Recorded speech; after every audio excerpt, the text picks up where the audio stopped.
This year I completed 25 years in the film industry and I cannot remember how many times. প্রায় 25 বছরের দীর্ঘ অপেক্ষার অবসান। অবশেষে প্রথমবারের মতো সেরা অভিনেতার পুরস্কার জিতে নিলেন অভিষেক বচ্চন।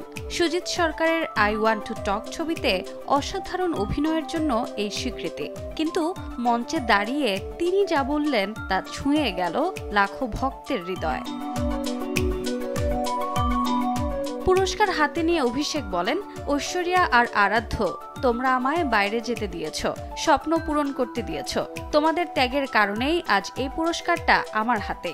তার কণ্ঠে ছিল কৃতজ্ঞতা আর চোখে ছিল 25 বছরের আবেগের ঝলক। এ যেন শুধু পুরস্কার নয়, এক জীবনের সংগ্রামের প্রতিদান। সমালোচনার ঝড়, ব্যর্থতা, তুলনা সব পেরিয়ে অভিষেক যেন আজ নিজের জায়গা করে নিলেন। দীর্ঘ অপেক্ষার এই দিনে কেন পাশে ছিলেন না ঐশ্বরিয়া এবং আরাধ্য, তা নিয়ে প্রশ্ন নেটিজেনদের। তবে কি ঐশ্বরিয়া সত্যি দূরে সরে গেছেন, নাকি গুঞ্জনের পেছনের গল্প একেবারেই অন্য? যাই হোক, বলিউডের এই তারকা দম্পতির প্রেম কাহিনী এখনো দর্শকের মনে স্বপ্নের মতোই, যা হয়তো সময়ের পরীক্ষায় আজ একটু দুলছে, কিন্তু নিভে যায়নি এখনো।